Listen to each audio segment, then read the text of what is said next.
안녕하세요. 오늘은 대기업에서 반도체 엔지니어로 일하시다가 창업 후 외주 개발 일을 주로 하셨었고, 현재는 AI, AX, 자동화 회사에 스카우트 되어서 개발 리드로 일하고 계신 재현님과 이야기를 나눠봤는데요. 영상을 끝까지 시청하시면 이런 부분에 대해 인사이트를 얻으실 수 있습니다.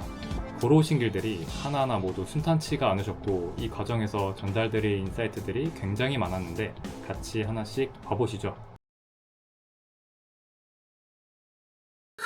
처음 사업을 도전할 때는 진짜 잘 되지가 않았어요. 왜냐면 직장에서 이제 일하던 관습대로 하면 뭐 보고서를 수치적으로 딱 돋보이게 작성을 해가지고 그걸 바탕으로 나는 뭐 여러분들 일들 몇 퍼센트 줄여줄 수 있고 이렇게 어필을 했는데 이게 판매로 이어지지가 않더라고요, 전혀. 그래서 내가 뭘 잘못했는지 도저히 모르겠어가지고 내가 좀 개발 실력이 딸리나 뭐 이런 자괴감도 들기도 했고.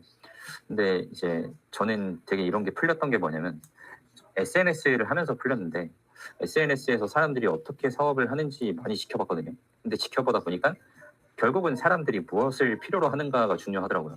제가 뭐 얼마나 능력을 가지고 있고 그런 게 중요한 게 아니라 결국은 그 사람들이 원하는 언어로 번역을 해서 말을 해야 되는데 그게 아니라 저는 제 능력만 강조하고 있었던 거죠. 수치적인. 그러다 보니까 판매로 이어지지 않았고 그다음에 이제 되게 커피챗을 많이 했어요. 사람들하고 만나면서 좀 이제 수익을 잘 내고 있는 사람들한테 저 진짜 너무 사업을 하고 있는데 방향을 어떻게 가져가야 할지 도저히 모르겠다. 저 솔직히 좀 도와줬으면 좋겠다. 이렇게 자존심을 내려놓고 말씀을 드렸는데 흔쾌히 받아주시는 분들이 되게 많았고 생각보다. 그래서 조언을 많이 얻다 보니까 내가 이 부분을 잘못했구나. 이렇게 나아갔어야 되는구나. 하고 나서 그때 이제 수익이 한 배로 늘었거든요. 진짜 사업을 할 때는 사람들의 이야기를 잘 듣는 게 중요하다라고 말을 하시더라고요. 어떤 이야기를 잘 들으면 돼요라고 했더니 그냥 들으면 된대. 그래서 저도 그거를 조금씩 시도를 하기 시작했어요. 그때부터. 그리고 이제 사업한 지 한 1개월 차부터 사람들의 이야기를 들어주고 막 영업하러 다녔는데 그때부터 그냥 마법처럼 팔리더라고요. 그래서 영업이라고 하는 거는 결국은 상대방의 니즈를 파악하고 그 문제를 어떻게 해결해야 될지 들어주는 거였구나라고 깨닫게 되었고 그럼에도 불구하고 사실은 많이 부족했어요. 왜냐면 결국 이제 입에 풀칠하는 정도였기 때문에 좀 더 이걸 극대화하기 위해서 어떻게 해야 될까라는 고민이 너무 심하게 들어가지고 이제 그러니까 그때 당시에 이제 되게 많은 분들을 만났는데 저하고 분야도 겹치고 가치관도 맞아떨어지는 걸로 느껴지는 분이 윤자동님이었거든요. 윤자동님은 되게 철학적인 고민도 되게 많이 하시는 분이시고 그리고 사업적인 것에 대한 포부가 엄청 컸어요. 이렇게 느껴졌거든요. 교육 분야도 하고 있고 AI 에이전시도 하고 있고 또 사스와도 하고 있고 여러 가지 방면을 다양하게 하고 계신 분이었기 때문에 한번 인사이트를 들어보기 위해서 찾아가죠. 찾아갔는데 내가 너무 뻘짓을 많이 하고 있다는 걸 깨달았고요. 사실 웹 개발을 안 해봤다 보니까 근데 이게 외주를 계속 하면 할수록 사람들의 니즈는 결국 웹이더라고요. 그래서 웹 개발을 안 해봐가지고 IT 학원을 갔거든요. 근데 그게 이제 스파르타식 6개월씩 해가지고 하루에 9시간씩 계속 배우고 트레이닝하는 그런 코딩 부트캠프 6개월짜리였는데 이게 진짜 빡세더라고요. 그죠? 사업을 하면서 다니려고 하는데 도저히 못 하겠더라고요. 그래가지고 이제 용수님한테 자동님한테 가가지고 IT 학원도 다니고 있고 여러 가지로 막 이것저것 해보는데 잘 안 됩니다. 어떻게 사업을 하면 되냐고 물어봤더니 IT 학원을 다닐 필요가 없어요. 그러더라고요. 요즘 AI 시대에는 AI가 알아서 코딩도 다 해주고 그리고 로봇 개발 이런 쪽을 해봤으면 사실 웹 개발도 다 비슷한데 거기서 거긴데 굳이 IT 학원을 가서 이렇게 6개월 동안 시간을 쏟아가면서 할 필요가 없다. 근데 생각해보니까 그렇더라고. 막상 IT 학원을 2개월 동안 다녔는데 배운 게 없었어요, 사실은. 왜냐면 사실 코딩이라는 게 똑같잖아요. 그냥 뭐 안 되면 인터넷에 라이브러리 찾아보고 또 구조 짜는 것도 똑같고 구조를 설계한 대로 잘 돌아가는지 테스트하고 사실 그 세 가지가 다잖아요. 큰 틀은 뭐 달라지겠지만 백엔드랑 뭐 프론트엔드 이렇게 두 가지로 나눠지겠지만 결국은 코딩을 할 때 대부분의 시간 다 그런 거란 말이에요. 90% 이상이. 그래서 하다 보니까 이거면 나도 할 수 있겠다라는 생각이 들게 됐고 결국은 이제 IT 학원을 나왔죠. 나서 앞으로 어떻게 먹고 살아야 될까 이렇게 고민을 하다가 이제 윤자동님한테 그때 조언을 한번 들은 뒤에 그러면 무작정 그냥 사람들한테 부딪혀가지고 영업을 해보세요라고 하는 거예요. 뭐 얼굴 뭐 부끄럽든 말든 막 영업을 해보라고. 그렇게 어떻게 이게 처음에는 내가 과연 시장에서 통하는 인재일까가 확신이 잘 안 들었거든요. 그러니까 항상 뭔가 영업을 할 때도 의뢰 포지션이었어요. 나 내 제품을 사주세요. 내가 제 자동화를 하고 있으니까 제발 자동화를 할 수 있게 해주세요. 이런 약간 철저한 의뢰 포지션이었는데 그냥 그런 태도를 가지지 말고 그냥 당당하게 그냥 영업을 자신감 있게 하라고 하더라고요. 그래갖고 물론 영업의 성사율은 당연히 높지는 않은데 갑자기 막 1,000만 원짜리 외주가 하나가 들어왔어요. 그래가지고 그때 난 1,000만 원짜리 외주를 한 번도 해본 적이 없거든. 그래갖고 이제 윤자동님이 잘한다고 하니까 막 2천만 원, 3천만 원짜리 외주도 하시고 그러니까 그때 이제 SOS를 친 거야. 내가 자동님이 하는 대로 했는데 갑자기 1,000만 원짜리 외주가 들어왔다. 나는 해본 적이 없어서 한 번만 도와달라. 그렇게 된 거예요. 그래서 내가 5대5로 수익을 나눠 드릴 테니까 한 번만 도와주세요. 이렇게 한 거죠. 그래가지고 그때 윤자동님하고 같이 이제 민규님하고 해가지고 5대5로 해서 막 미팅을 해가지고 하긴 했는데 물론 이제 그 사람이 1,000만 원이라는 큰 돈을 너무 부담스러워해서 빠그라지긴 했는데 그때 이후로 좀 이 윤자동이라는 회사에 대해서 눈여겨보게 됐거든요. 이게 바로 실천하니까 자동님이 되게 좋게 봐주시더라고요. 그래가지고 아 제가 아이템 하나 줄 테니까 해볼래요라고 하시더라고요. 그때 그게 이제 600만 원어치 매주 하나였는데 그거를 이제 끈기 있게 해내고 나서 막 이제 같이 일하다 보니까 주변에서 막 사업하고 막 아이디어 논의하고 이런 게 다 들리잖아요. 제가 아예 그냥 외주를 안에 들어와서 했거든요. 사무실 안에서. 사무실 안에서 들어와서 하다 보니까 와 진짜 되게 체계적으로 사업을 한다라는 생각이 들어가지고 이 정도면 한번 합류를 해볼까라는 생각이 들던 차에 갑자기 용수님이 나한테 와가지고 너무 잘하시는데 한번 저희랑 한번 같이 해보실래요라고 해서 안 그래도 생각을 가지고 있어가지고 그래요 라고 이제 망설이지 않고 하게 됐습니다.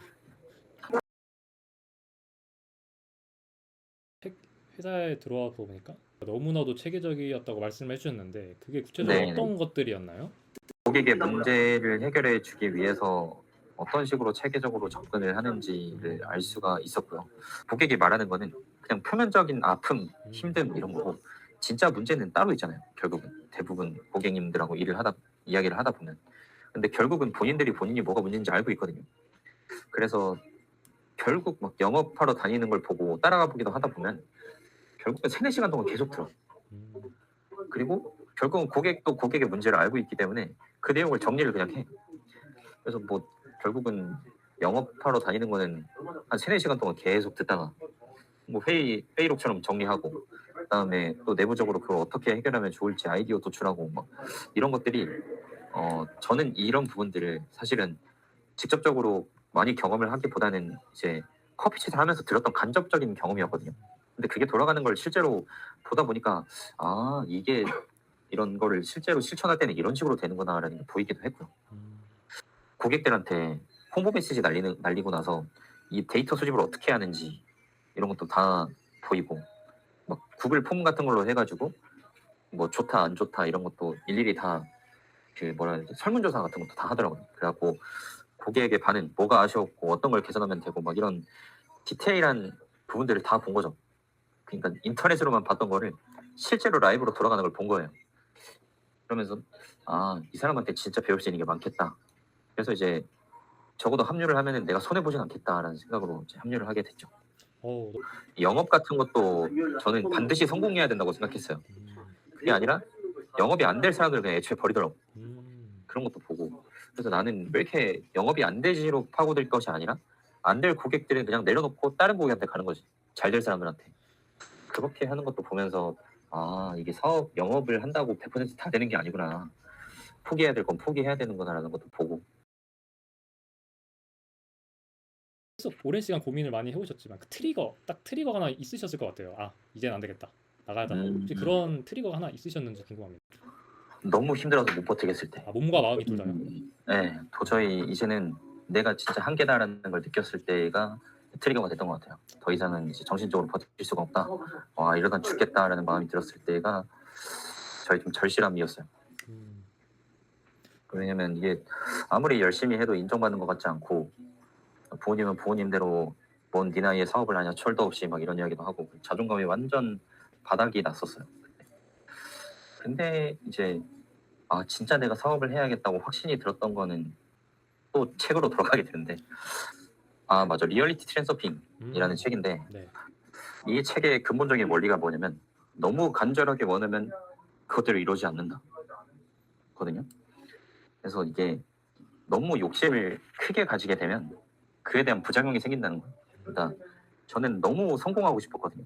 직장에서도 계속 승진하고 싶고, 내가 가진 능력도 최대한 빨리빨리 키워가지고 독립하고 싶고, 이런 두 가지 엄청 큰 욕심이 있었어요. 근데 너무 욕심이 크다 보면 사실 제가 처해 있는 상황을 객관적으로 볼 수가 없어요. 아무리 해도 인정받지 못한다고 느꼈던 건 저만의 생각이었고, 그 책을 읽고 나서 내면을 많이 정화하고 빠져나와서 느낀 거는 사람들은 나에 대해서 인정을 하고 있는데 나만 모르고 있었구나 였어요. 그리고 내가 사람들한테 인정받지 못한다고 생각하니까 사람들한테 너무 예민하게 돼 있던 거죠. 그거를 깨닫고 난 뒤부터 회사 생활도 완전히 180도 뒤바뀌었고요. 그리고 그때부터 완전 계속 승진하기 시작했어요, 회사에서. 그래갖고 회사 입사한 지 한 5년 동안 제대로 인정받지 못하다가, 다른 일을 못하는데 자동화만큼은 잘한다 였거든요, 그때는. 그냥 5년 차까지는.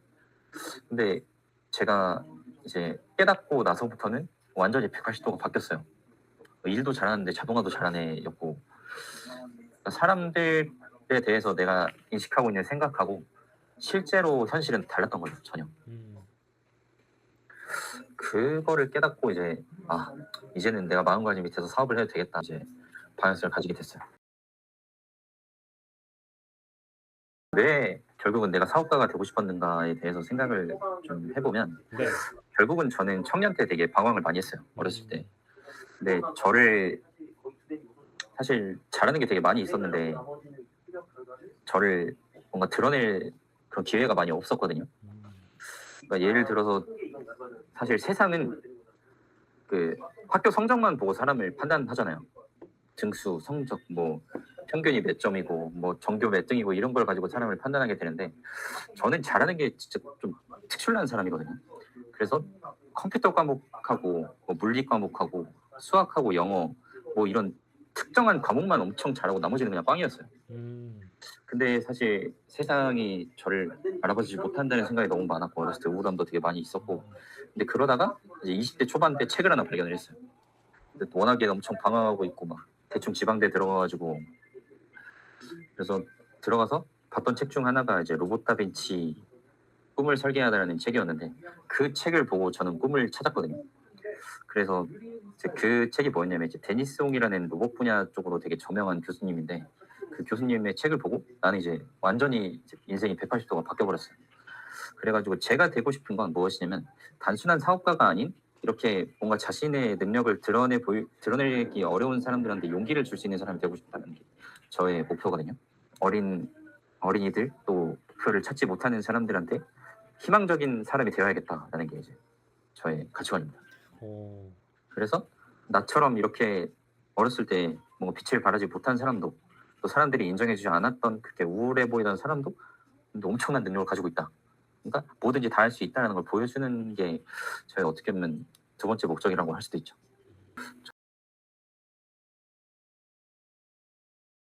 네. 그 본인이 생각하고 있는 이미지와 같은 어떤 사업체를 꾸리고 어떤 문화를 가지고 싶고 그런 모양새가 있을까요?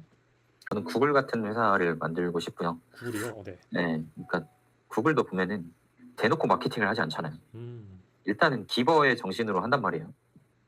저는 막 대놓고 마케팅하는 걸 좋아하는 것이 아니고, 일단 사람들한테 어떤 도움을 줄 수 있는지 먼저 준 다음에 그리고 나서 이제 리턴하는 거를 되게 선호하는 편이에요. 그리고 그 기업의 문화가 경직되다 보면 진짜 인재들을 알아보기가 힘들다고 생각을 하거든요. 뭐 항상 저를 사례로 들게 되는데, 저도 뭐 그렇게 좀 남다른 스타일이라고 볼 수도 있죠. 어떻게 보면 되게 정형화된 거를 엄청 싫어하고 막 이것저것 떠오르는 대로 말하고 그런 편이니까. 근데 이렇게 어떻게 보면 창의적인 인재랑 도전적인 인재들은 이렇게 정형화되지 않은 곳에서 나와요. 근데 너무 그 인재들을 이런 이 사람 눈치가 좋은 사람이 정말 좋은 인재다, 뭐 사람들하고 잘 어울리는 사회성이 있어야 한다 틀에 가두다 보면은 진짜 좋은 인재들은 발견할 수가 없어요. 그냥 그냥저냥 일하는 사람들만 회사에 남아 있는 거죠. 이제 나가서 창업을 하고 싶으신데 용기를 못 내고 내가 할 수 있을까 이런 재현님처럼 많은 어려움, 고민을 겪는 분들이 많으실 것 같은데 그런 네. 분들에게도 어떤 이야기를 해주실 게 있을까요? 사실 사업을 막상 하려다 보면 어떤 걸 어디서부터 해야 될지 진짜 감을 잡기가 가장 힘들다고 생각을 해요. 근데 초반에는 물론 힘들 수 있는데 결국 인생은 본인이 살고 싶은 대로 살게 되기 마련이거든요. 아무리 주변에서 말리고 뭐라고 한다고 결국은 후회하는 건 본인이기 때문에 후회하지 않는 선택을 하는 게 가장 중요한 것 같습니다.